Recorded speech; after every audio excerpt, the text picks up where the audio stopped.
Hi, this is Senator Malcolm Roberts at the house of Graham Hood, Captain Graham Hood. Can I call you Former, Captain? former captain. Former Captain Graham Hood. Who's a pilot for how many years, mate? 53 years a pilot, 32 years a captain with Qantas. And an inquisitive mind. We received, both of us received many questions about what people call chemtrails.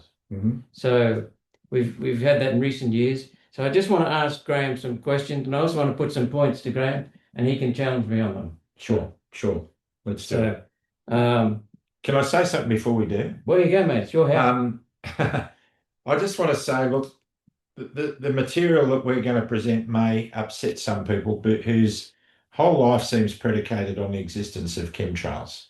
Yeah. And I want to state right up front, as I've done 1,000 times, that I totally believe that they are weather engineering. I totally believe that weather modification programs have been going on for a long time and they're developing it in certain ways. But when I see people showing me a photograph of something that I see as normal in the sky, they don't see it as normal, but I spent half a century up there. I think that there's too much fear in the world that we live in now, and that it governs everything. It makes us all way too cynical.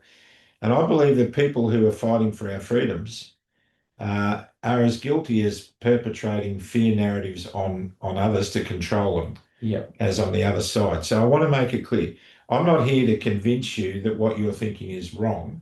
Same here. All I want to do is give you an explanation to ease your burden a little bit, because the real enemy is out there. The real enemy is let's face it, we're starting to see now a communist takeover of the world.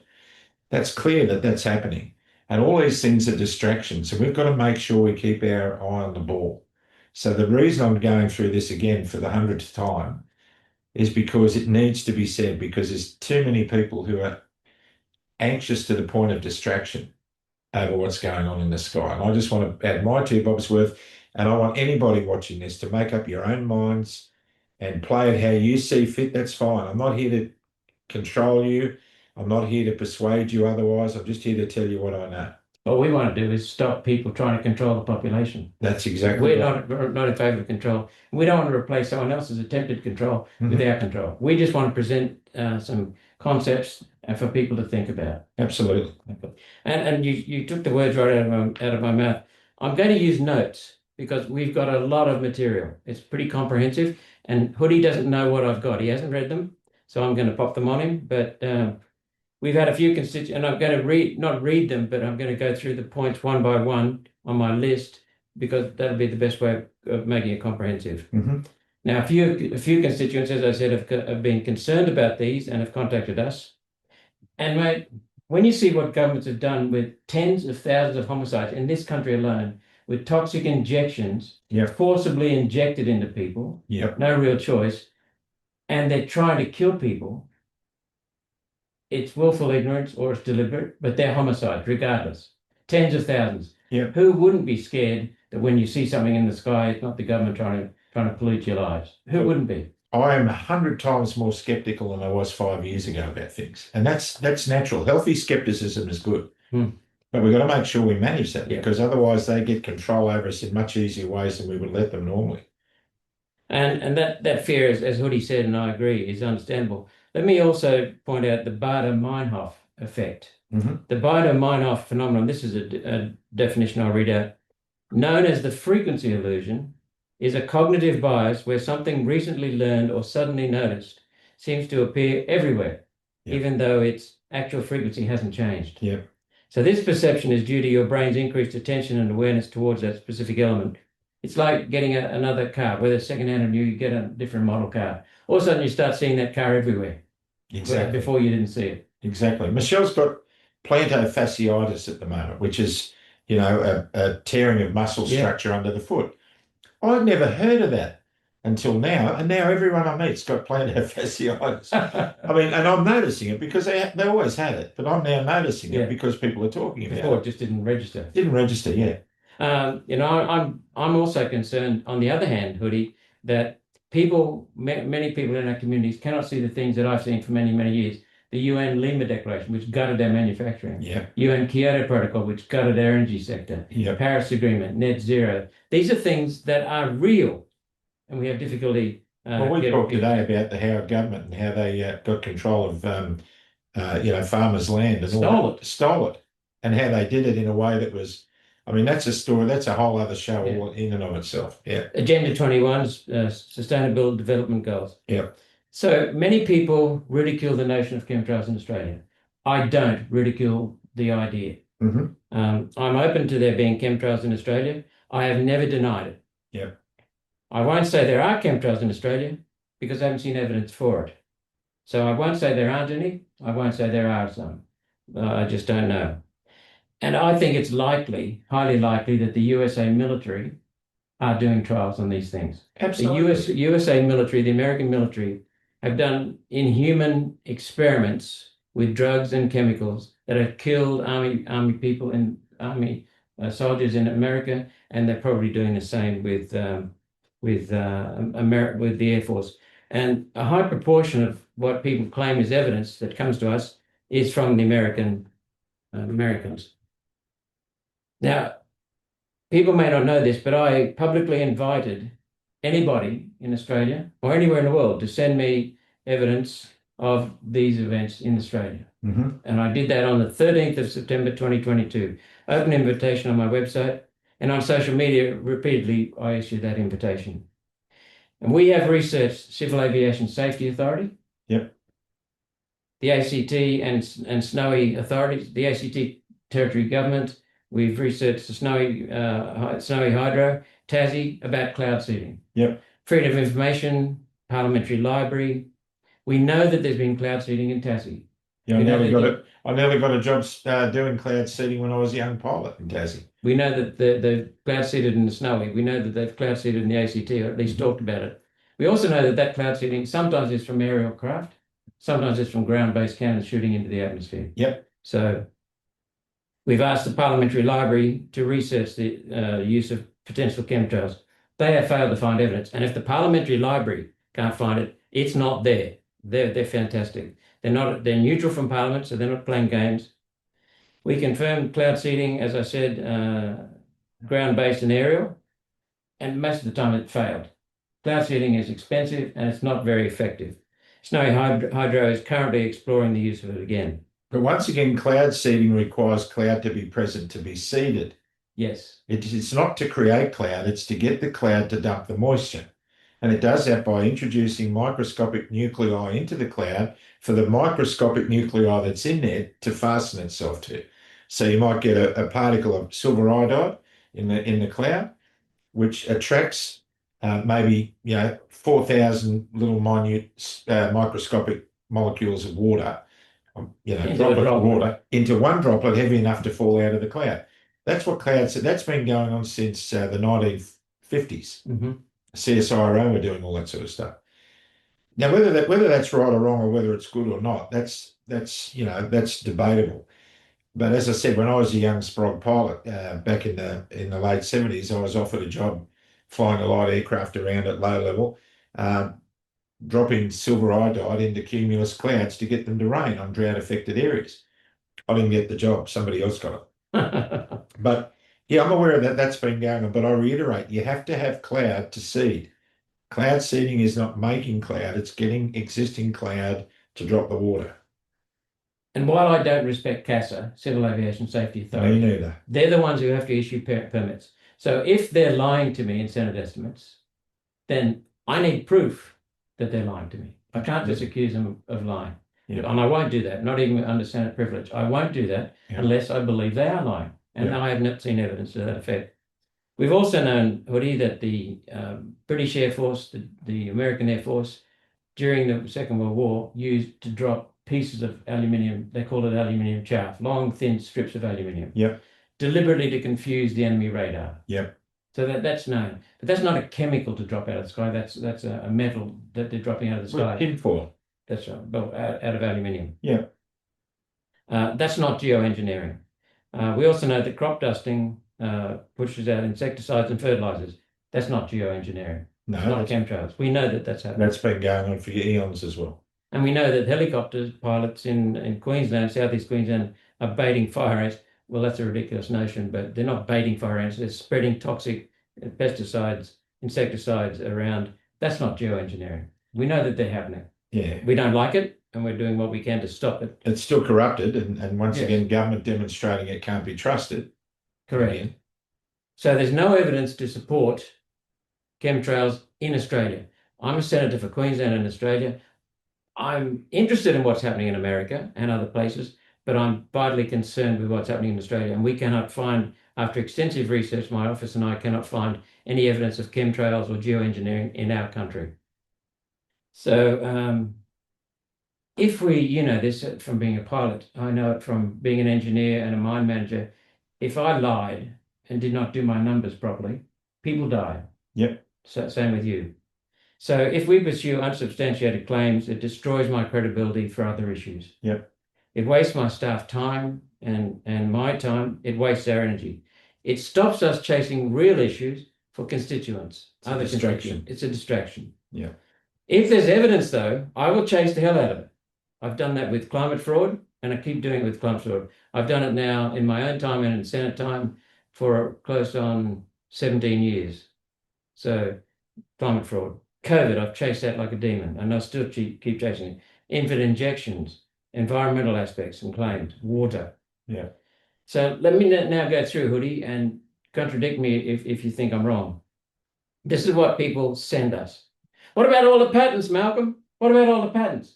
You can get a patent granted to you for an idea, a concept. Yep. It doesn't mean it's actually happening. So that's not evidence of chemtrails. Well, the patent offices around the world are filled with millions, hundreds of millions of designs that have never been implemented. So a patent doesn't mean anything. No. Nothing. It's not evidence. No.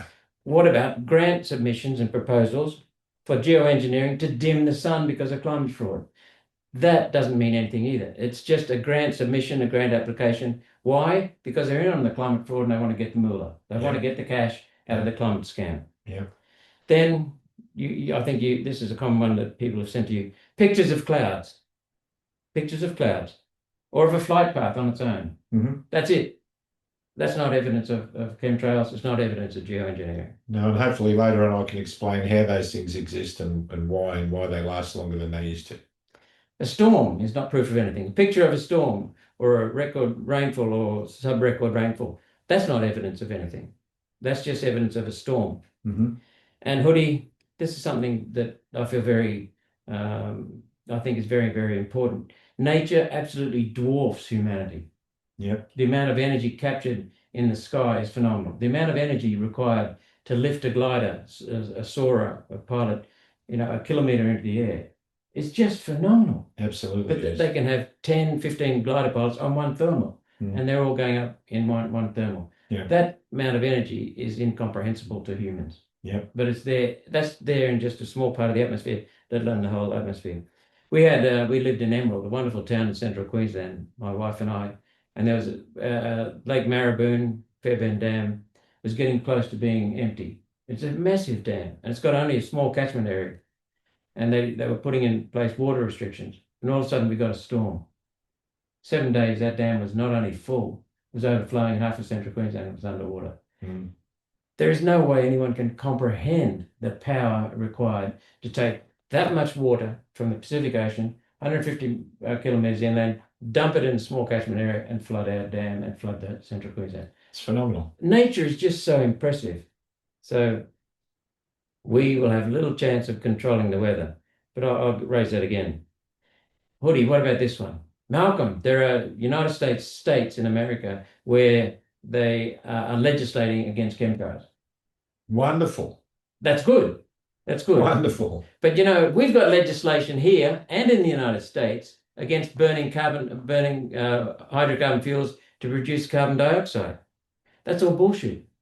And just because someone passes legislation doesn't mean anything. It's the evidence that the actual event is happening. But if I could say there, when I said wonderful, I mean that's great, because in order to do that, they have to investigate it, because how do they determine who's doing it and why and where it's coming from?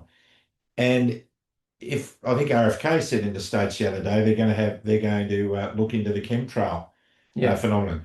I think that's brilliant, because at last we'll get some real evidence. Whether it occurs or not occurs. Whether it occurs or not. Yeah. So that will allay fears. I think that's fantastic. So I'm all for that. Yes, and what I raised that for was to say that we've got dopey bastards in Congress in America, dopey bastards in Parliament in Australia and the UK and many other countries around the world that are passing legislation that's based on rubbish. So just because they pass legislation does not mean anything. But the fact that they will have to enforce it or try to enforce it, that does mean something. So I agree with you. Yeah. Then I watched The Dimming. People said, watch The Dimming, Woody. Come on, watch The Dimming, Malcolm. The Dimming is a movie by Dane Wigington. Yeah. It's American.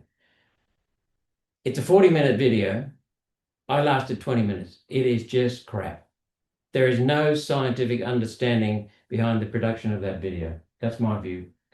Yeah, look, I've watched it several times because I interviewed Dane Wigington, and I find him a very charismatic. He's a charming guy. He's a really nice guy, but he's very passionate about this. But a lot of the evidence that he presents is so easy for anyone with any knowledge of this to shoot holes in. And when you start to doubt some of the information that people have presented, you're automatically led to doubt all of it. I mean, if he's wrong about World War II bombers over Germany making chemtrails. And you're going to show that picture later. I'll show you a picture that proves that he's wrong. And the logic just defies belief that they would even be doing that.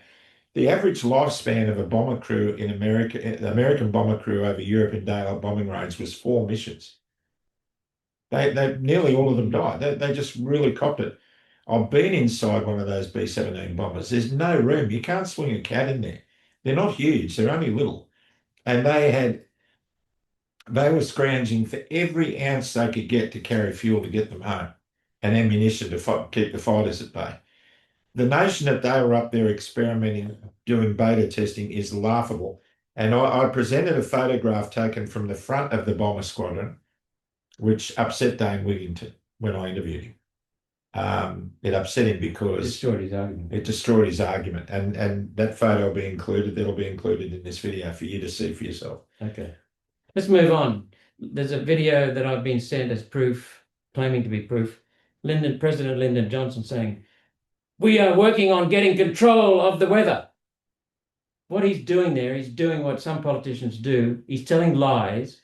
They might be working on it, but he implied in a dishonest way that they're getting control of the weather. Why? Because tornadoes kill people. Hurricanes and cyclones kill people. Floods kill people. We'll look after you, mate, Mr. Taxpayer. We'll look after you. We'll spend your money on research, which will get us to control the weather, and then you'll only have beautiful days. Yeah. And rain when the farmers want it. Yeah. And you can bet your bottom dollar they were working on it then as they are working on it now.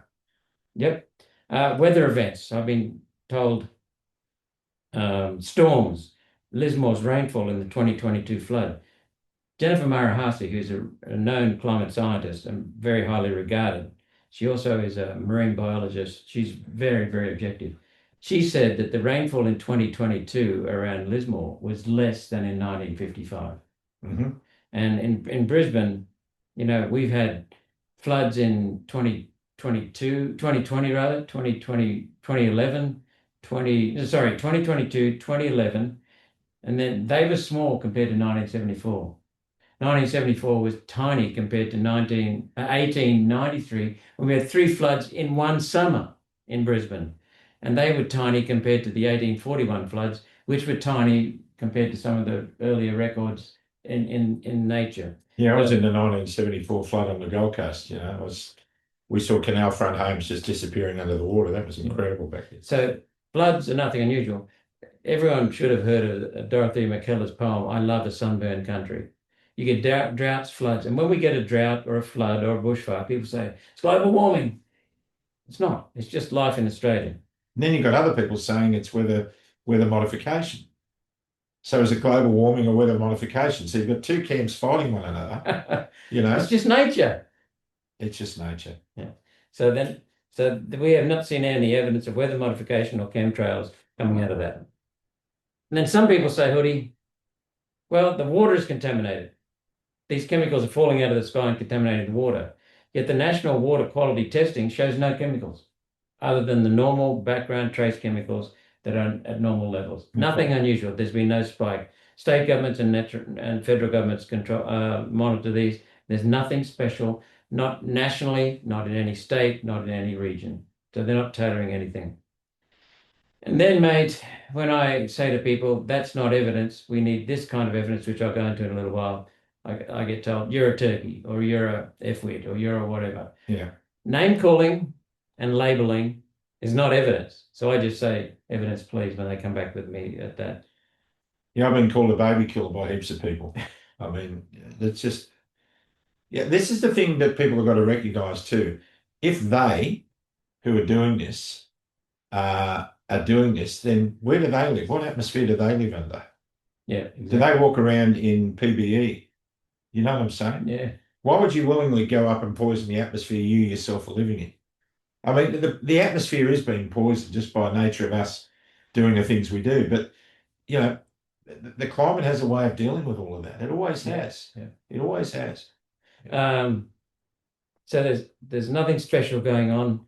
And in fact, when people send me what they see as evidence and I debunk it or say that's not evidence and I need something along the lines I'll talk about in a minute, and they resort to name calling or giving me a label, that tells me they haven't got evidence. Because if they had evidence, they would have given it to me. Yeah. So when you slander me, slur me, or defy me, that's not evidence. Then somebody's mentioned Atmospherica in Toowoomba. It's a company that's in Toowoomba. I've gone to their website. They claim to be able to modify droughts to get rain.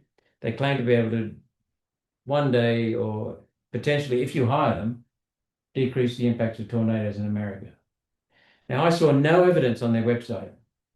I'm open to a conversation with them. So if anyone knows anyone in Atmospherica, get them to give me a call. I might even give them a call, but I saw no evidence, only claims of results and claims of potential results. So the only results that I could see on their website were of rain that they claim was due to them putting in drought busting cloud seeding. Cloud seeding again. I think so. Yeah. Okay. So, but it was very, very vague, nothing specific. So I'd welcome a chat and a briefing. The other thing, Hoodie, that's disturbing, and basically, if you come back to the understanding of climate science and understanding of science, people don't understand what science is. They don't understand what court evidence is. To get a guilty verdict in a court case of someone, if you took them to court and accused them of putting dangerous chemicals into the air, what would a judge or a jury need to be able to convict them? That's what's got to happen. So I'll get onto that in a minute. Well, let's talk about it now. What you need is empirical scientific data. So you need observations with the eyes, ears. You need measured results. What was put into the plane? What came out of the plane? Did you see it coming out of the plane? Did you measure it coming out of the plane? Did you measure the impact on the ground? Measure it in the atmosphere? You have another plane coming along. That's what's needed. Empirical scientific data. Empirical, actual, observed, and recorded. That's what we need. But that's not all you need. What you need is logical scientific points. You need the data within a logical scientific point, which is a framework that says this happened, it caused this. Yeah. This was the input. Who put this into the plane? What did they put into the plane? Why did they put it in the plane? Who made what they put in the plane? Thank you. When did they put it in the plane? Where did they fly it? What were the measurements coming out of it? These are all needed for us to make a strong case. So you've got to just imagine a judge or a jury wanting to find someone guilty of putting toxic chemicals into the air. So what's happened is that science has been doctored for climate. There's no empirical scientific data within logical scientific points. It's all experts being quoted. It's all models being used, which are unvalidated and erroneous. So they've already been disproved themselves. But still, we've got lots of the Western world being crippled by energy shortages now, based upon bullshit. But the other thing is you've got to prove cause and effect. This was done, this was the effect. That's part of it. So you need three things: empirical scientific data, observations, within logical scientific points that prove cause and effect. This happened, and this was the result. So then we've got the confusion with reality. That's the next topic. And I'd like you to jump in here, Hoodie. Contrails, mate.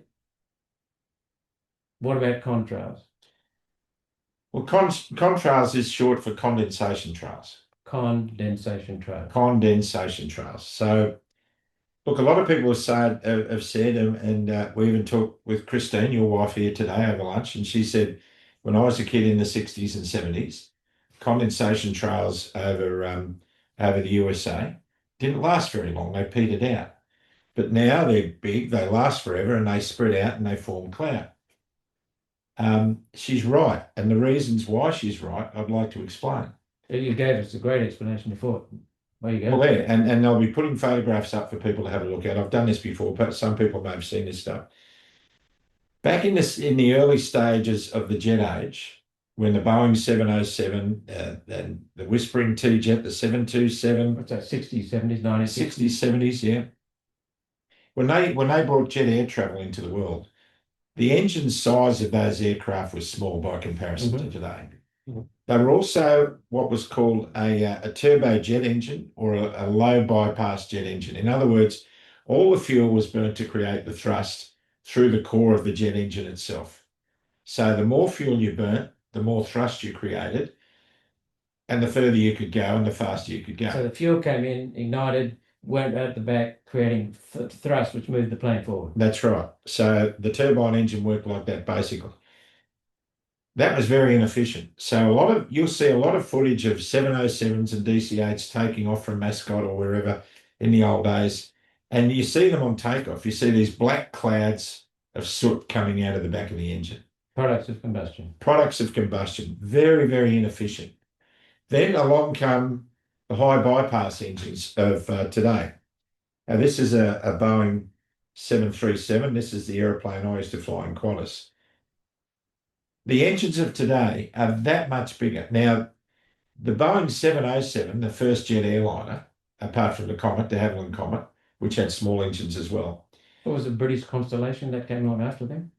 No, the Super Constellation was a propeller-driven aeroplane. Oh, that's right. Okay. The Comet was the jet engine of the British, and the 707 was the equivalent from Boeing. The engines on the 707 were that small by comparison. And here's a photo that I'm going to insert. Okay. This is John Travolta standing alongside a Qantas Boeing 707 jet engine. He's leaning on the top of it. I would be flat out fitting down the middle of that engine. If they took the core of it out and the engine nacelle, the cowling, I would be flat out fitting down there myself. Oh, I get down there. You might just Get get it a run. right? But then you have this aeroplane, the Boeing 737. You can fit 4 of those 707 engines inside that engine. The same amount of thrust. Probably, yeah. Now, if we're talking semantics about the numbers, I haven't got those numbers. What do you mean? What do you mean you can put 4 in? The size of the jet engine itself that sits on the wing, you could pack 4 of those into this engine nacelle here. So engines have grown much bigger. Much bigger size. Now the jet core in the engine itself, which is geared now to a gearbox which drives a big turbo fan in the front of the cowling.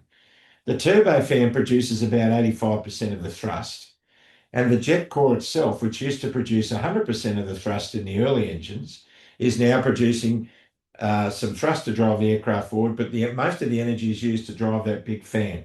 So the fan creates most of the thrust. The fan creates most of the thrust. So you've got fuel being ignited in the jet core, which then turns a turbine, which delivers the thrust out. Right. So that engine there, that intake is sucking in vast volumes more of atmosphere than the Boeing 707 engine used to. And if that atmosphere is carrying a lot of water vapor, which is normal, but that varies, like when we have droughts, there's not a lot of water vapor in the sky. That's why we have droughts. But in conditions where there's a lot of water vapor in the sky, we get a lot of water, we get a lot of rain, and that water vapor condenses. So this huge engine here, which is big by comparison to the 707, sucks in vast amounts more atmosphere, squeezes it like a sponge, condenses it, passes that condensation over a hot jet core in the middle of the engine, which is 1700 degrees. 1700 degrees centigrade. Centigrade. That as it comes out the back, it's starting to turn into steam. Now, the temperature out here at cruising altitude before the air goes through the engine is about minus 55 degrees centigrade. That's way less than freezing temperature. Way less than freezing temperature. But that water vapor, which is a gas, has to turn into a water droplet before it can freeze.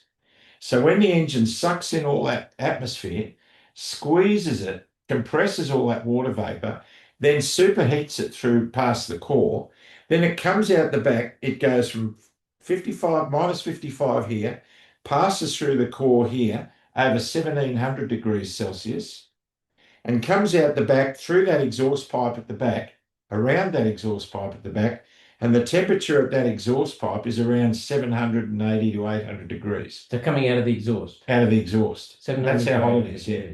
So all that moisture which that's is way, way, way, way above boiling point. way above boiling point. So any moisture coming out the back comes out of steam. That's right.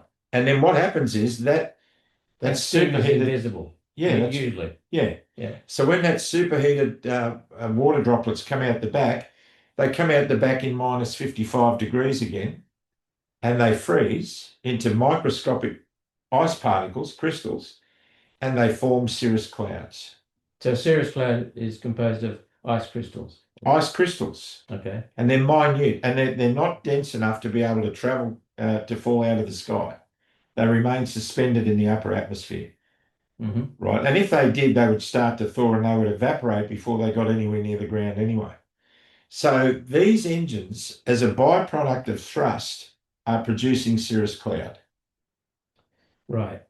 Now that then lingers because there's much more volume than there used to be in the old days. Now you look at that. So can we also just point out something else? Hmm. With a contrail, quite often, depends on the atmosphere, but quite often the actual trail will be seen some distance behind the wing. Yes. Because the plane is moving forward. So when the ice comes out of the jet engine, when the steam comes out, yeah. When the steam comes out at the jet engine, by the time the planes move forward in another second, you've got a huge gap before it actually freezes. And so you've got a gap between the plane wing, the plane engine, and the actual start of the white condensation trail. That's right. That's right. Now, if you were spraying out of a nozzle in a tank, you'd see it connected to the nozzle. You'd see the spray connected to the nozzle. You'd see the trail coming out of the nozzle. Or out of the wing. Now, I'm talking about, this is a short-haul aeroplane. This is a small aeroplane.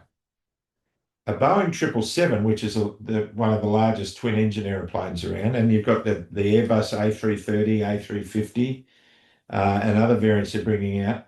The engines that drive those bigger aircraft is as big as the fuselage, this cabin area,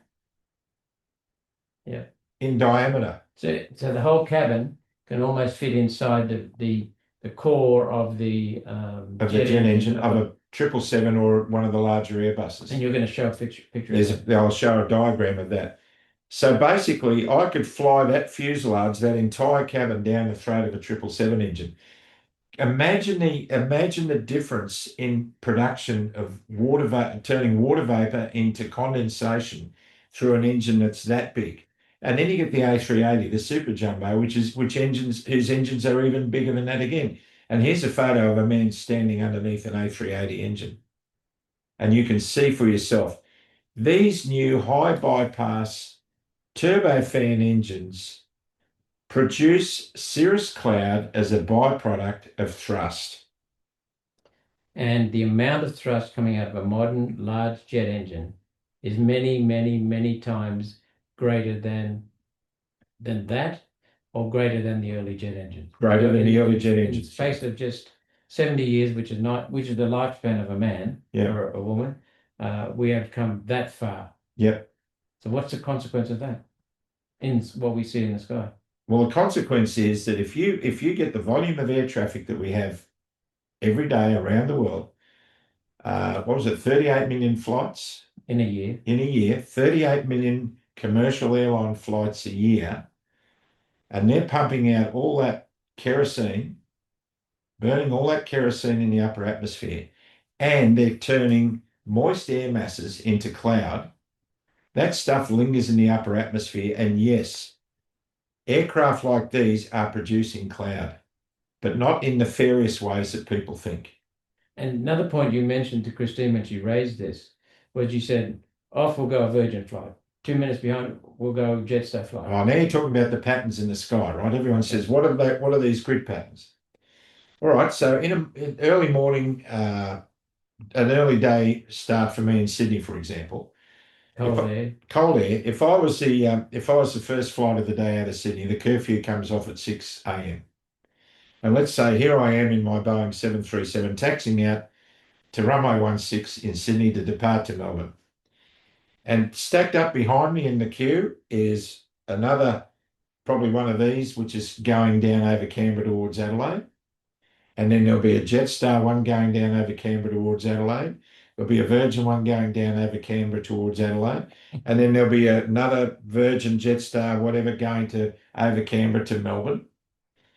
So you've got, in the space of an hour, you've probably got a couple of dozen flights heading down over Canberra, for example. I'm using Canberra as an example.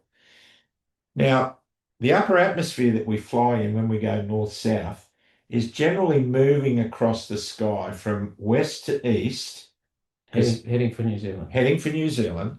And that the velocity of the air mass moving through can be anything from 30 or 40 knots, or say 100 kilometres an hour, upwards to 300 kilometres an hour, depending on the wind 300 speed. kilometres an hour. The wind speed up can be over 150, 180 knots. So the plane's going basically south, but the air above it or below The air it's flying in. the air it's flying in is going sideways at 300 kilometres an hour. Right. So if there was no air and I was flying this aeroplane on this heading track to Melbourne, if there was no wind, then my track and my heading would be the same because there's no wind that I've got to allow for. But in winds that are strong like that, I'd be flying to Melbourne at an angle like that. So you're going sideways. I'm laying off into the wind, right? So you get to the same destination. So I've taken off at 6 o'clock. Virgin's taken off behind me at 2 minutes past 6. The air mass that I flew through 2 minutes ahead of Virgin has been blown, let's say, a kilometre or 2 kilometres to the left. Right, I'm heading south. Then Virgin flies through that same air mass and he makes a trail, and it's been blown across. So we're setting up railway tracks. So you've got many lines. Many lines, and they all look like they're being flown deliberately. Well, they are being flown deliberately, but the air has moved on, carrying the cirrus cloud that was created as a condensation trail with it. So the air around over your flight, by the time the Virgin flight comes over, that same air with your contrail is over here somewhere. That's right. Well, actually, a kilometre or so away, so it's way away. Yeah, so that you see these railway track lines. But then they say, what about the checkerboard pattern? All right, that's going... Crisscrosses. This is going from Sydney to Melbourne, in my example. At the same time, you've got flights coming from New Zealand, from Christchurch, Wellington, Auckland, that are flying across to Perth, maybe across to Melbourne or across to Adelaide or to Asia, Africa. They're all flying across the East Coast. They're overflying. They're leaving a trail as well. And then before you know it, you get these patterns forming in the sky. These patterns from these kinds of aeroplanes, civil airline aircraft, are cirrus clouds being produced as a byproduct of the thrust of the engine. I have never flown one of these with a chemtrail switch in it. I've never seen a tank where chemicals would be put in it. The one thing I will say is that in my 36,000-hour flying career, I burned over 100,000 tonnes of kerosene in the upper atmosphere. 100,000 tonnes. 100,000 tonnes. One pilot. Yeah, one pilot. Now, when we're putting that kind of pressure on the upper atmosphere, things are going to change. But is it deliberately being done? Well, how can it be deliberately being done? If you think that chemtrails are killing people and you think it's being sprayed from aeroplanes like this, then don't buy an airline ticket to Melbourne. Don't fly to London. Don't go to Bali. Don't go to Bali. Because the aeroplane, I will guarantee you that at some part of the flight from Brisbane to Bali, your aircraft that you're on at some stage will pass through a moist air mass and it will leave a condensation trail, which you, if you were on the ground, would call a chemtrail. So I'll give people another example. You can stand next to a modern coal-fired power station, which uses scrubbers to take the real pollutants, the sulfur dioxide, the nitrous oxides, the particulates out of the flue gases coming out of the boiler. So you're left with two gases: carbon dioxide, which is invisible, odorless, colorless, tasteless. You can't even see it. Yep. You can't even feel it. And the other gas coming out is steam, water vapor. Now, on a normal day, you'll see nothing visible coming out of there, but there's water vapor and carbon dioxide coming out. On a hot day, you won't see anything because there's no condensation. But on a cold day, you'll see white stuff coming out of the smokestack because that's steam. It condenses in the chimney, and it's a little bit above the chimney where that condensation starts. And that then billows. And then if you want to go further and you want to get that on a cold sunset, and you put the sun behind the chimney, all of that steam suddenly turns into dark shadow. And it looks like a highly polluting coal-fired power station. It's producing virtually no pollution, just carbon dioxide and water vapor, both invisible. But because of the tricks they play, it's made out to be a pollutant. So what I'm saying is, same as a coal-fired power station. On a cold day, you will see steam coming out or water vapor coming out. The same power station, just an hour later, you'll see nothing coming out, but there's plenty coming out. But it's invisible because of the condensation. Exactly right. And let's look at early in the morning. You're going to work at 6 o'clock in the morning in winter. You start your car, you back it out of the garage, you go and close your garage door. You walk around the back of your car and you can see all the steam coming out of the exhaust. What do you see touching the driveway? Water droplets falling out of your exhaust pipe. Condensation. And also, people somehow think that the atmosphere is smooth. It's far from smooth. It's highly dynamic. Yep. I know my son, when he was 15-year-old, I took him up to John Darien to the soaring school, the gliders, soarers they call them, and they had excellent weather forecast there. Yep. And they would tell us, I'm going to not exaggerate, but I'm just going to pull these figures out of my head, not from my memory, just out of my imagination. The ground, we might be feeling the wind coming from the west. Just a few thousand meters up, the air would be coming from the east. Yep.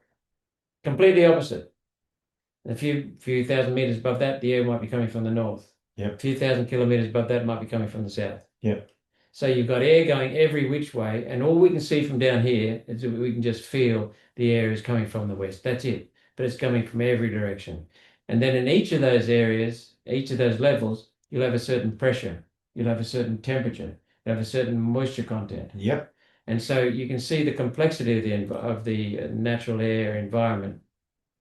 And so you've got that's why some planes will be flying in one level and they will produce contrails.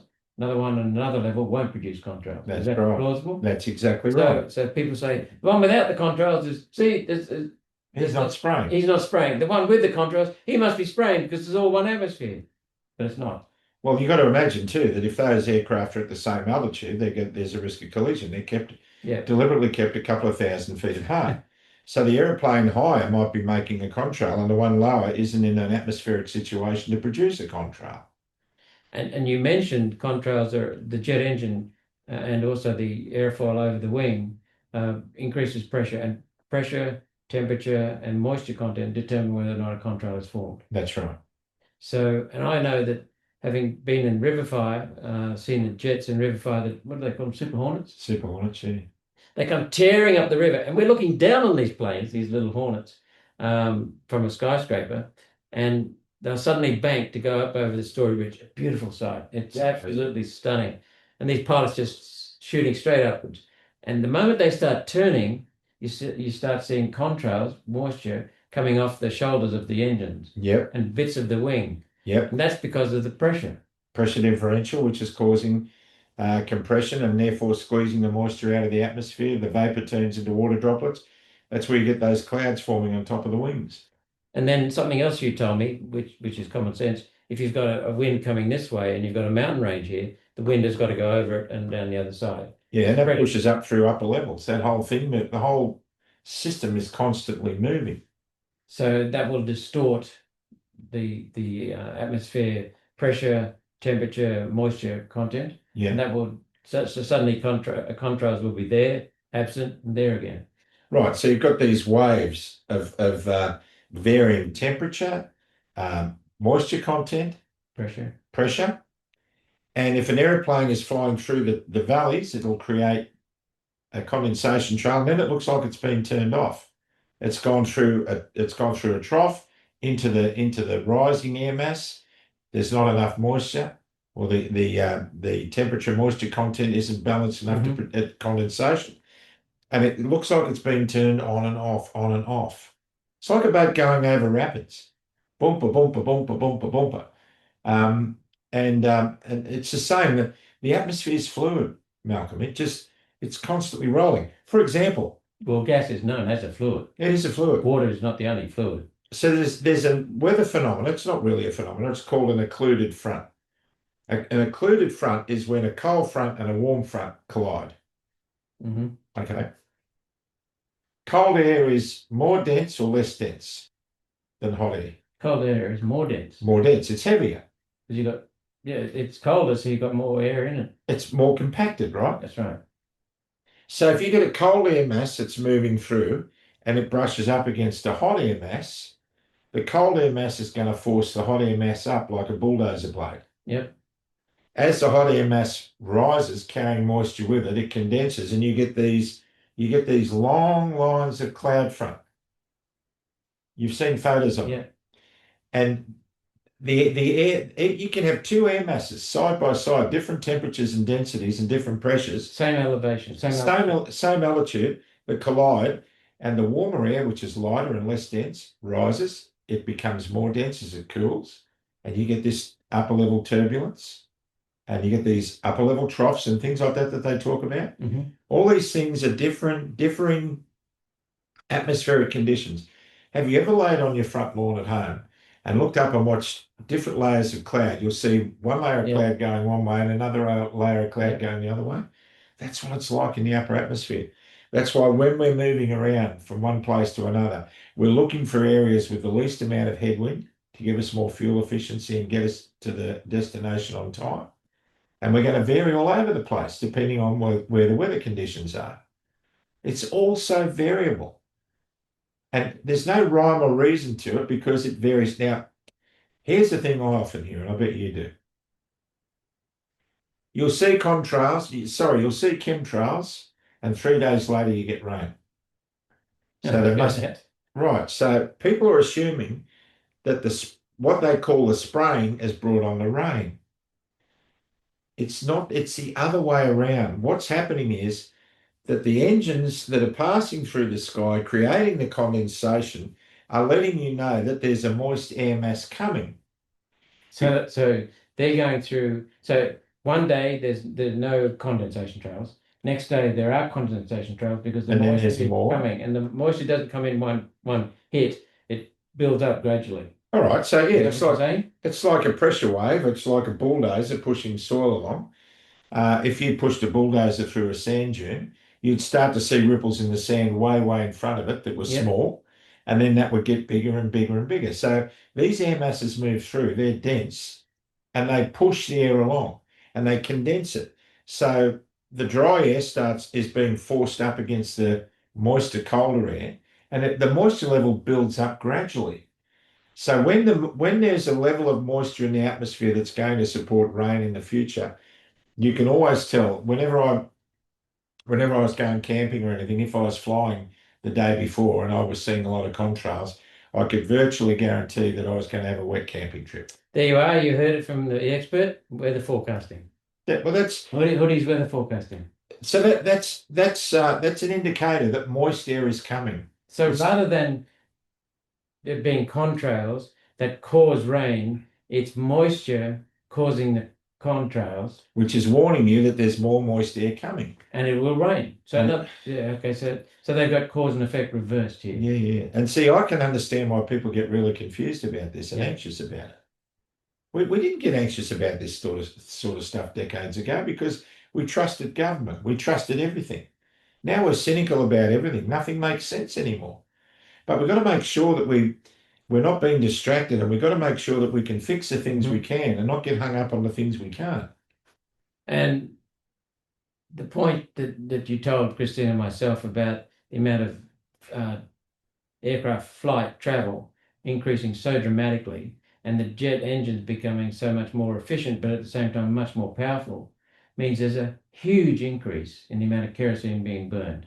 Yeah. And the kerosene contains, being a natural compound and varied from oil well to oil well from the raw product, just like coal. If you mine coal in one area, or you get gas out of one area, or you get oil out of one area, the composition of natural elements in that is different because of the way it was formed.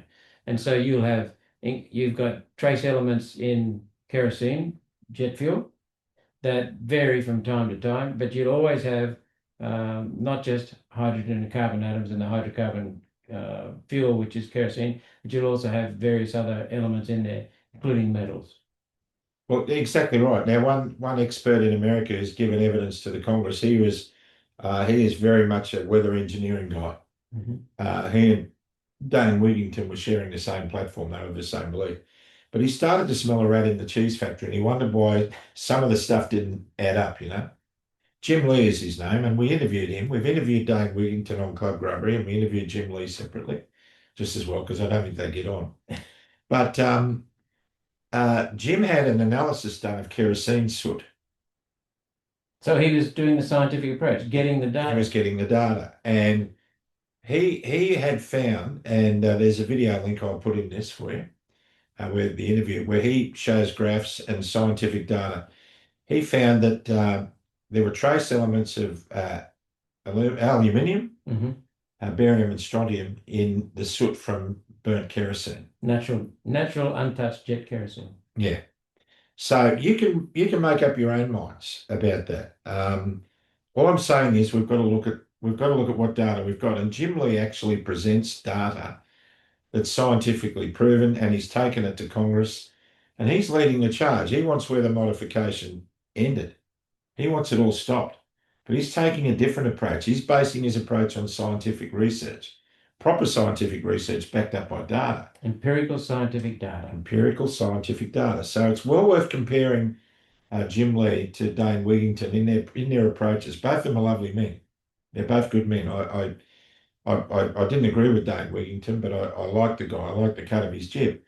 But, you know, once again, in everything, if somebody's presenting you with what they say is a fact, and you know it's not a fact, then how can you rely on all the other information they're presenting to you to be fact? You have to question all of it. And isn't that what science is? Isn't it? Science is about questioning. And debating. And debating. And looking at many different alternatives. So a true scientist will put forward a hypothesis to explain nature. Then he'll put forward, or she will put forward, the data to justify their explanation. Yeah. And a true scientist will then say to another scientist, "Hey mate, will you tear into this and try to prove me wrong?" Yep. A true scientist will celebrate being proven wrong, because it means the knowledge mass of humanity has increased. Yep. And he can then start, instead of following down that trail, he'll go into a better trail and maybe actually come up with something that's accurate. Yep. So a true scientist begs people to prove him wrong. And then if it's not wrong, his point's made. So let me summarize where I think we're up to now. Let's do a midway summary in this.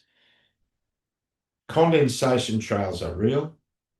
They are more prevalent today than they were when you were kids, probably, when you saw them, and most of the time you wouldn't have paid much attention to them.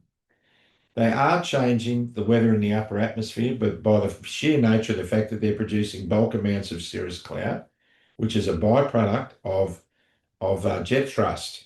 That's it, purely and simply. I've tried to explain that from an atmospheric meteorological point of view. There are elements within burnt kerosene that are concerning, and that needs to be properly and thoroughly researched. What else? The air is fluid. The temperatures and the variations all over the planet and at all levels of the atmosphere are constantly changing. Pressure, temperature, and moisture content, constantly changing. The lines in the sky being parallel like railway tracks is because the air mass that the first contrail was produced in has moved on, The new contrail is laid down, it moves on. The next one is laid down, it moves on. And by the time any of that moisture over Canberra, for example, at 38,000 feet in a condensation trail, by the time it might evaporate and touch the surface, because most of the time, but by the time that moisture descends to the surface, it would have evaporated anyway because it's so minute. By the time that got anywhere near ground level, it would be well on the other side of New Zealand, Malcolm. So people are saying they're spraying my house. If you see a trail in the sky 38,000 feet, that sucker's not going to go anywhere near your house. That's going to be hundreds of kilometres off the coast, even if it does get to the ground and is evaporated and taken back up to become moisture, water vapour again to be reused, because everything's cyclical. Well, that's a good summary. This ignorance of science is pervasive. It's right through the media. Emma Alberici, when I first got into Parliament in 2016, she was their attack dog in the ABC. I think she's a pretty good bulldog. I don't always agree with her. I think she's ideologically driven, but she's pretty savvy. Yeah. Okay, she said to me, well, you've made a point that you want empirical evidence. Well, I'll give you empirical evidence, mate. Humans produce so many gigatons of carbon dioxide every year. Hoodie, that is empirical evidence. Is it? It's actually not. It's not, because they don't measure it. They estimate it, they guess it. But let's just say that she measured it. She didn't, but let's just say she measured it. That's data, but it's not proof of anything because it's not within a logical scientific point. It's not a logical framework that proves cause and effect. So saying there's X amount of carbon dioxide in the atmosphere, that means nothing. You've got to understand what's causing it. Yep. So you've got to have the data within a logical framework that proves cause and effect. And you've got to have no evidence disproving it. The moment you have evidence disproving it, it's gone. It's finished. It's over. And you've just done that. The other point for people to remember at home is that I take my job very, very seriously, as you did yours as a pilot, and as you do now as a public speaker. You've got to be honest. There are millions of people who review what I say in Parliament. I'm one of them. And the fact checkers, and you should be. And the fact checkers who try to discredit us and other parties that they don't agree with are ruthless and dishonest at times. So we've got to be scrupulous. My staff sometimes produce speeches that have links in them just so that I can check. I trust them. But we make sure that the fact checkers have got nothing on us. So I rarely get fact checked. So these issues need hard data, hard measured data. They need solid proof of someone doing a specific action or causing a specific event, and it needs to be measured, observed, recorded, and documented. We need to know what, when, where, who, how, and preferably why, so we can understand why they did it. You can't always get the why. So examples of evidence that meets this standard include flight paths. This is off my website. Flight paths, flight registrations or tail numbers, government approvals, other permits, or evidence of material being loaded into a plane. This evidence must be temporarily, that means close in time, to a claimed weather event that's supposed to be a result of it. Validity, accuracy, association are essential. Truth is essential, absolutely essential. Otherwise, we're no better than the lying governments and politics that spread those toxins into our arms. So that's every moment I spend chasing an unfounded issue is a moment not chasing a real issue for a constituent. Ask my wife about my family time as it is. So we love, just as you do, we love our constituents doing their duty and asking us, holding us accountable. But we need people to provide empirical scientific data, logical scientific points, cause and effect, data and facts. Now, sometimes they haven't got the data and we will get it. We've tried getting it. We've investigated these claims. There's nothing there in our country. I'm not saying there isn't in America, but there's no evidence supporting it in our country at the moment. So when I have data, I will tackle any issue, as people know. I will tackle any issue. So we need constituents doing their duty. The other point I'd make is that my office is not government. I am not government. I'm in Parliament, and Parliament holds the government accountable. We're the watchdogs over the government. Any comments you want to make on that? Uh, no, look, once again, I go back to the cynicism we all feel. Yeah. And the recent And that includes me, I feel. that includes you too, because you're a citizen as well as a senator. We've been through an election that's really rocked our socks.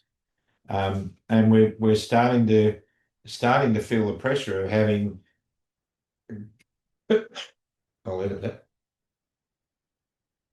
We're starting to feel the pressure of having a lot of ignorant politicians doing the job that some of you guys have been doing pretty well prior to the last election.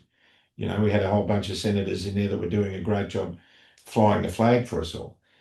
And you look at the current batch of politicians and those that were in the majority while in the last term, and you have to doubt their credibility, their capacity to understand or do research. Mate, it's pathetic. It's shocking. And they're just going along their towing and party line, aren't they? Well, that's correct, and pushing an ideology, and quite often they don't know what they're doing, but the party is following an agenda from outside the country Mm-hmm. that's hurting our national interest. Yeah. So what they're doing is that a lot of things in Parliament can be explained not by malice, but by stupidity, deceit, ignorance, laziness, and gutlessness. Yeah. You know, there's a saying, why attribute malice when stupidity suffices? I Yeah. extend that to why attribute malice or deceit or corruption when stupidity, gutlessness, and laziness suffice. Yeah, exactly. Exactly right. So, yeah, there's some other points about the whole chemtrail thing I want to bring up. The way you go. Um, there are millions of people in the worldwide aviation industry. Now, it's not just pilots, engineers, and flight attendants. There are ground engineers, refuelers, the people who manufacture the fuel, the people who distribute the fuel. There's air traffic controllers. There's airport security, airside security people wandering around all over the place. There's There wouldn't be more secure civilian environment. that's right. And that you multiply that by every airport around the world. If this is credible and it is going on at the scale at which some people assume it is, we would have whistleblowers lining up all over the place. Why aren't they? Now, out of all the so-called whistleblowers I've seen, there's only one that has credibility. Is that woman from America? Now, a woman from America, we interviewed her on Club Grubbery. I think we interviewed her twice. She's amazing. She was working in procurement for the US Air Force, and she was procuring these chemicals for distribution at an air base that she was working at in the northern part of North America, I believe. Defense facility. Defense facility. Now, she presented credible evidence that the US Air Force is involved in something like that. And I'm not surprised. And I'm not surprised either, but she did say that she doubted that commercial airline aircraft are doing it. So the point is this. I would have to say that more than 95% of all high-flying jet aircraft flights in Australia are these fellas. Civilian aircraft. 95%. It'd be even higher than that, wouldn't It would be even higher than that. Now, the Australian Air Force, the Australian military possess very few aircraft. Very few. When you go flying in Australian airspace on specific air routes, you know who the guys are in front of you. You know who's following you because you're in this aerial ballet. You know. You took off with them from the same airport. Mm-hmm. You landed. You saw them taxi in behind you or in front of you. If you knocked off all of the aircraft that are commercial airline aircraft out of the equation, and you're saying that all those trails up in the sky are being sprayed by nefarious aircraft, either military or contractors employed to do that job, then that is a huge number of airplanes. Where are they being refueled? Where are they landing? Where are they getting their maintenance? And why aren't we seeing them? Because every day I went to work, I passed dozens and dozens of aircraft coming towards me at different altitudes and flying across my path. I knew who they were. I spoke to their pilots often. We'd share information about turbulence and weather. I have never seen anything nefarious at all in my entire aviation career that has me thinking, oh, that's a bit odd. Well, apart from the COVID injection mandates. Apart from the mandates, exactly right. But I'm talking about I've seen A330 KC-30 tankers, Air Force Royal Australian Air Force mid-air refuelers refueling Super Hornets. That's a sight to see. Mm. That was over Western Queensland. They were doing manoeuvres. I saw them doing that. But I've not seen anything else, Malcolm. You'll see the How odd many years and how many hours? 36,000 flying hours, 53 years, 32 years a captain flying at high altitude, 6 million passengers over 12 million miles, hand on heart. And believe me, people should know by now that I'm out there trying to do everything I can to bring common sense to this country and get rid of overarching government. If there's any corruption, I want it done with. I want us to Yep. live in an honest, scientifically based and proven society where we can trust the information we're getting and the guidance we're getting. And none of us trust government anymore. I'm looking for information, but I'm sorry, a photo of a chemtrail that somebody says is a chemtrail is not it. And I have to say this with all deference to my so-called colleagues who are podcasters, some of them are making a welter out of this. I don't mean financially. They're clickbaiting, they're Yeah. using it for nefarious purposes, I believe. I don't know that they know that they're doing it for those reasons, whether they're aware of it, but they're so fixated on it that it's become quite nonsensical.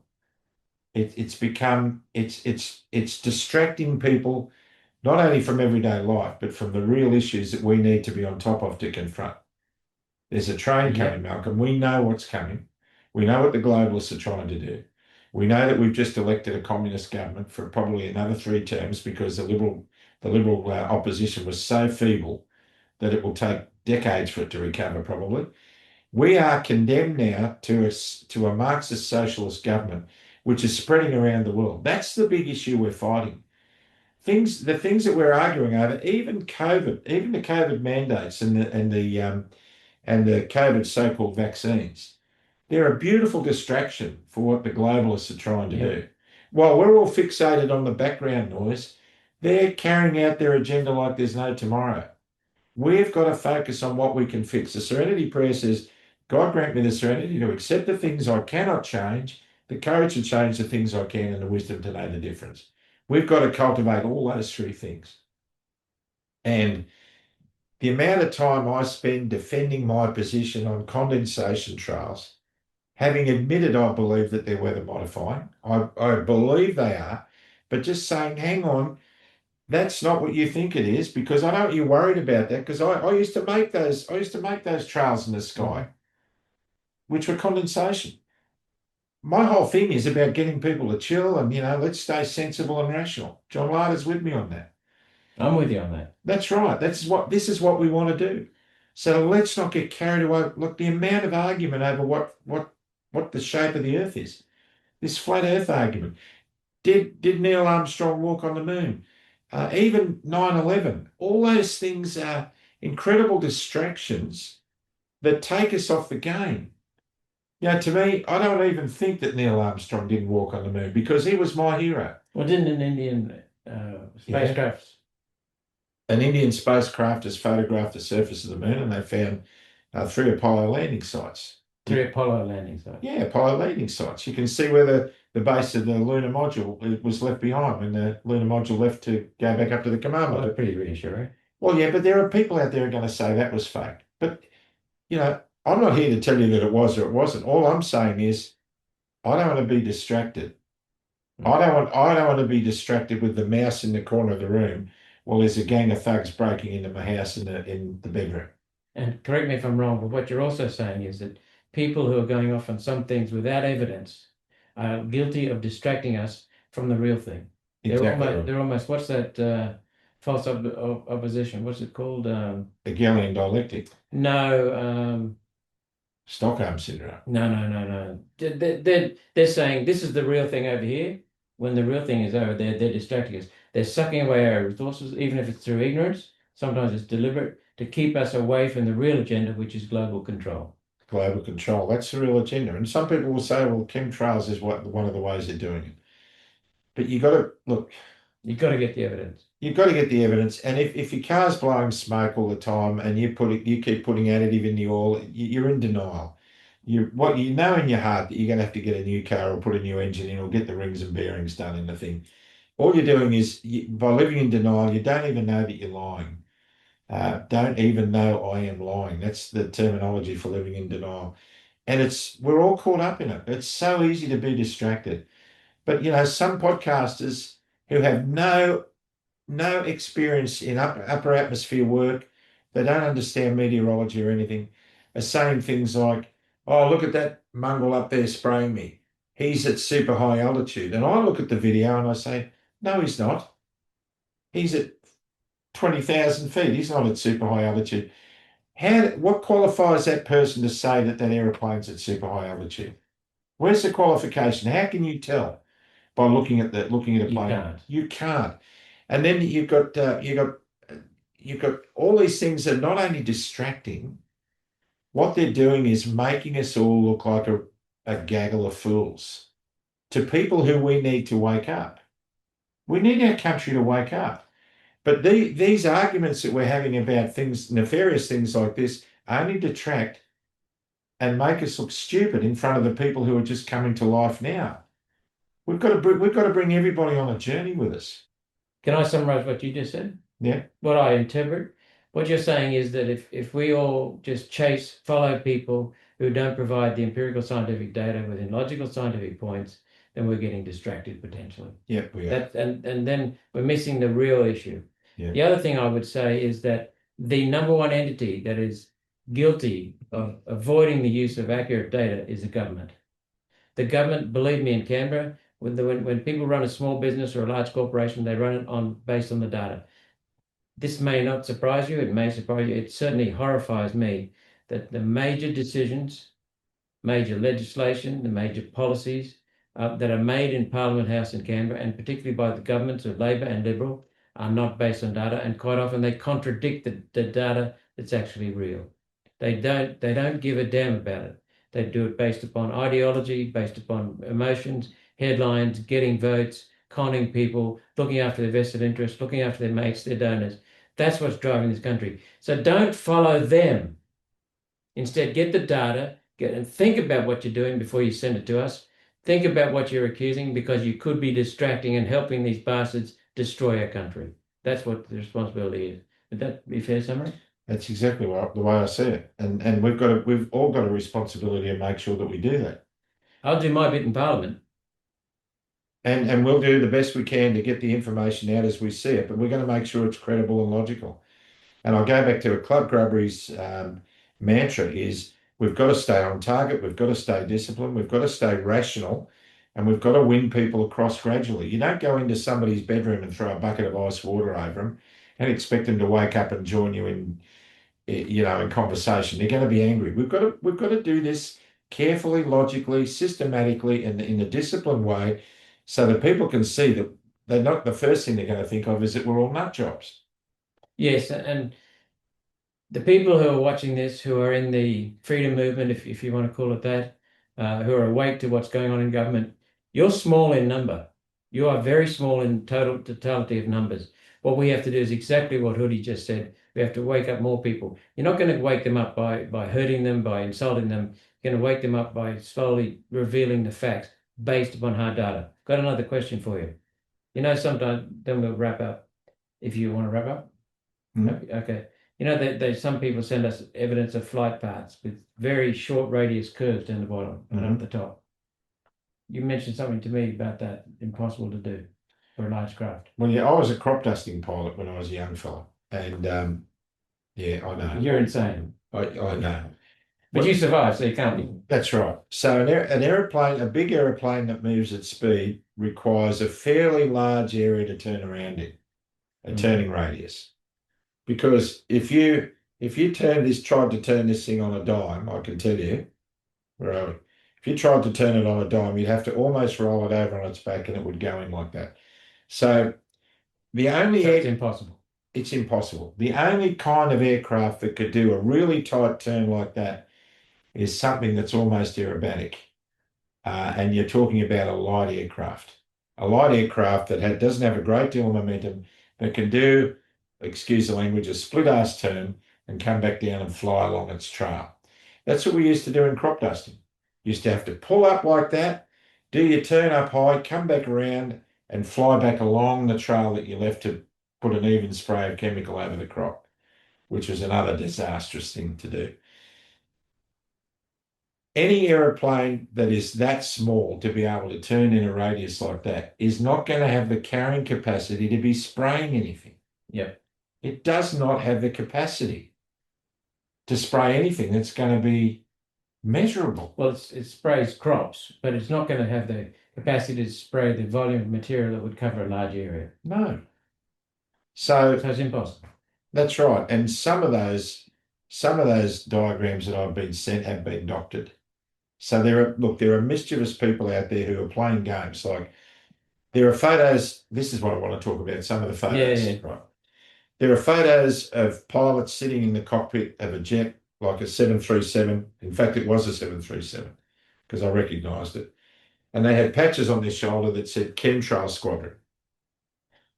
They had So they were playing games, were they? Yes. They had switches on their overhead panel, which were hydraulic switches, but they put little stickers on them and it said Chemtrails. Well, they look so doctored, those things. I've seen photos of them. Yeah, and then they're wearing a mask. Now, the mask is the oxygen mask that's alongside the pilot in case there's a decompression. Yeah. And they were putting that on, they were fooling. Ask yourself this question. If you were nefariously involved in spreading chemtrails, would you have a switch that was marked chemtrail in your cockpit? You wouldn't. You would. That'd be like, oh, look, there's the switch. All people are having fun with you. People are joking with you about this.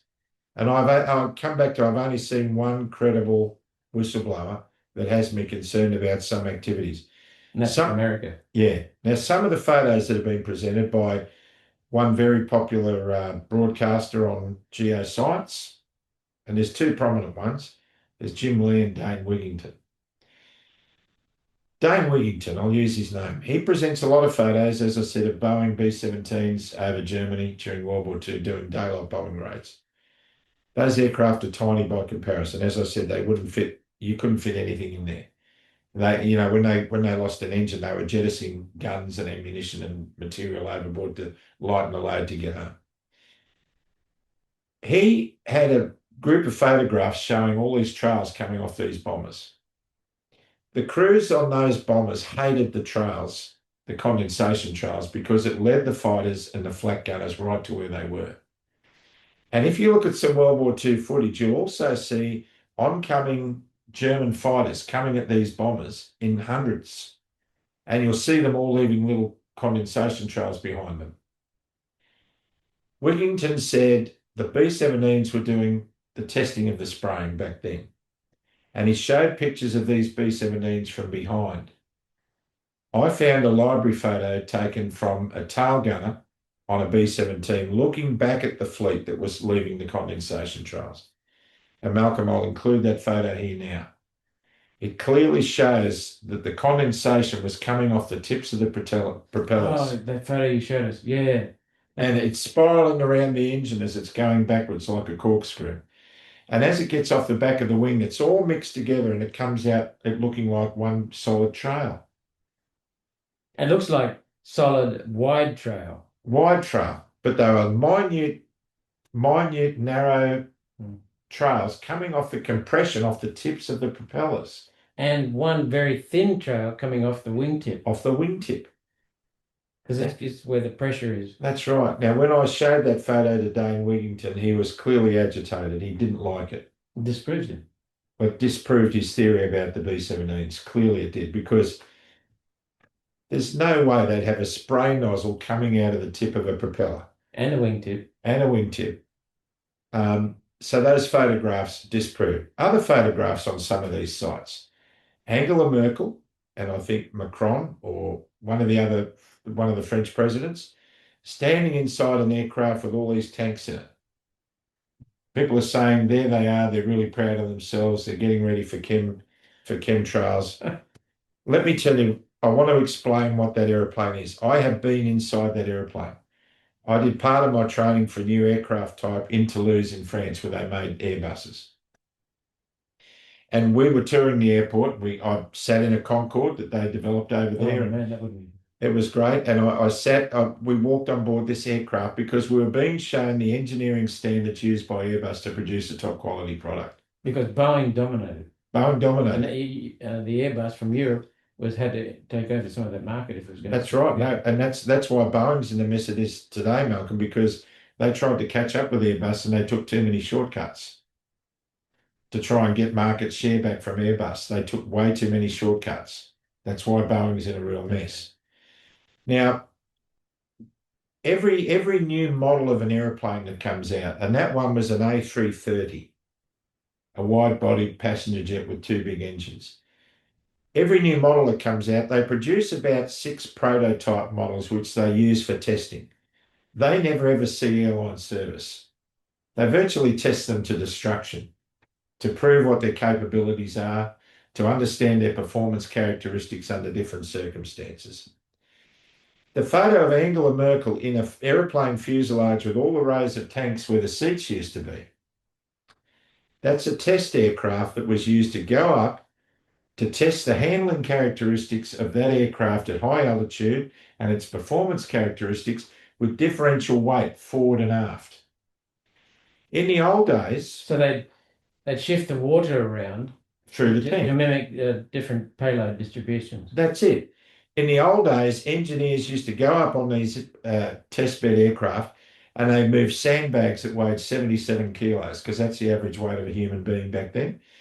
And when they do testing with certain seats occupied and some empty to test how much fuel the aeroplane burned with that configuration and balance and trim, how it performed at high altitude, whether it could do a 30, a 15-degree bank angle turn and not fall out of the sky, whether it met all its performance criteria that it could actually operate on a long-haul flight and get to the other end with the range capability.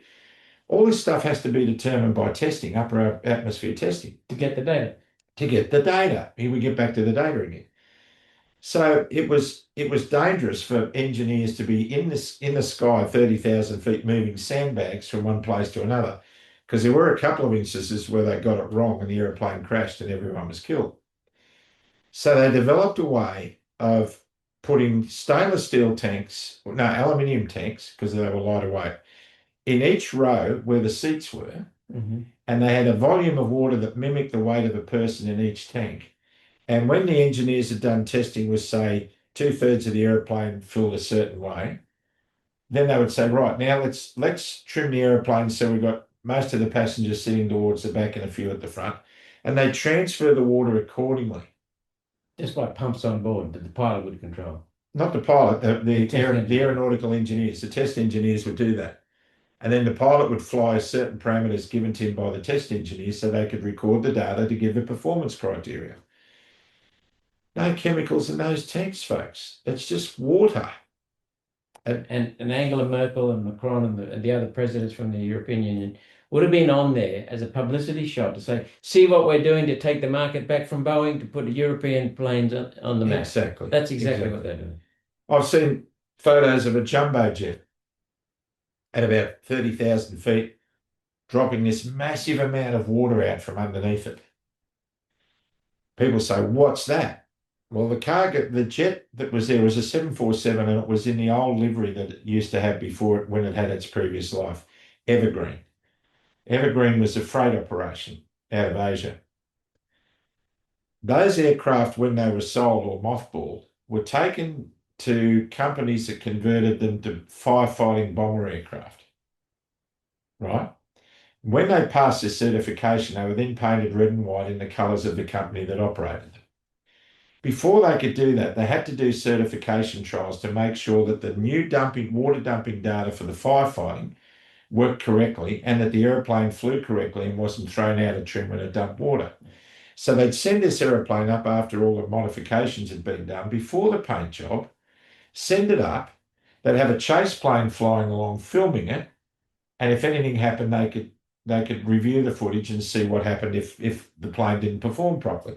And it would do this massive water dump to see how it performed when it had all this weight and then none. That's what that was about. But no. Some commentators paint that very different picture of that. That's Sinister picture. a sinister picture.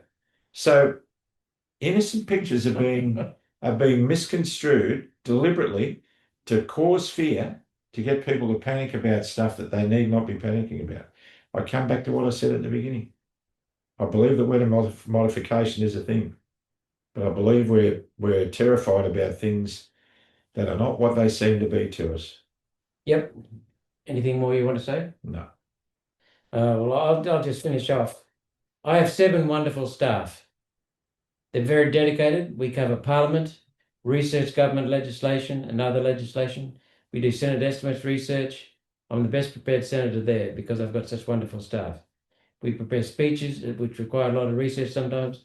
We have to handle the media and prepare for that. We handle constituent issues for 5 million constituents across our state of Queensland and sometimes more people outside Queensland. We remain open, sincerely, on receiving empirical scientific data and logical scientific points on chemtrails and weather modification. We have already researched it in Australia. We've investigated the issue and the claims that people send in photos, patents, and legislation. To maintain my integrity and my effectiveness, serving the people of Queensland and Australia, I ask people to please respect my need for solid evidence as proof of cause and effect. And Hoody and I would both ask people to be careful about what you send because you don't want to distract you, distract me and my staff, distract the constituents of Queensland and Australia on issues while the real bastards are tearing this country apart. Yeah. That's a very serious issue. Integrity is very, very important to me. I know it's important to Hoody. You don't fly planes for 52 years without integrity, especially crop dusters. It's absolutely vital. And integrity in my business means having accurate facts and data. Accurate facts and data. We welcome inquiries. We welcome claims put to us in good faith. Thank you very much for watching. And thank you so much for participating, Hoody. It's been great having you here, Malcolm. Thanks for being here. And we've had a great weekend. And don't forget, Australia, what you did yesterday got you to today. Believe me, you can call me a Freemason. You can call me, a baby killer, whatever you like. It's not me. It's not who I am. I care about this country, and that means I care about you. And believe me, I'm not lying to you about what I know. And I can't pretend. Look, Malcolm, I know I'm extending this a little bit, but I've had a lot of people say to me, if you just admit that that was going on, you double your following. I don't want a following if I can't have that following based on truth, as I see it. It's all about integrity, and I would quite happily never have a following. Same here. People say to me, if you stop doing this, I'll vote for you. That's not me. If you don't vote for me and I don't get back into the Senate because I don't comply with you, that's your business. My business is living with me, and I'll happily live with people like Hoody, who also has his. The main person you have to satisfy, I know, is you. The main person I have to satisfy is me. Yep. I've got to look myself in the mirror every day. I've got to treat myself with integrity and behave with integrity. Everything I do. That's what I'll always do. I promised it to the people of Queensland. I've been elected 3 times now, and I will continue to serve the people of Queensland and Australia truthfully. And when I don't know something, I'll admit it. Exactly. And the various podcasters that have asked me for proof of what I've been saying, and I've sent it and they haven't looked at it. If you do as much research on the counter side of the argument as you do trying to prove a point that's unprovable, then maybe the world will be a better place. So don't argue with me unless you're prepared to look at what I send you. And if you're not prepared to do that, then you don't have any credibility in my books because it's all about integrity. So what do you always finish with? Stay out of the trees. And it's a great country. If you love it, stand up for it. Can I add something to that? Stay out of the weeds. Stay out of the weeds. God bless you guys. It's been great having Malcolm here for the weekend with Christine, and let's try and get our country back as best we can with compassion and love. See you. Yep. See you later. Bye for now.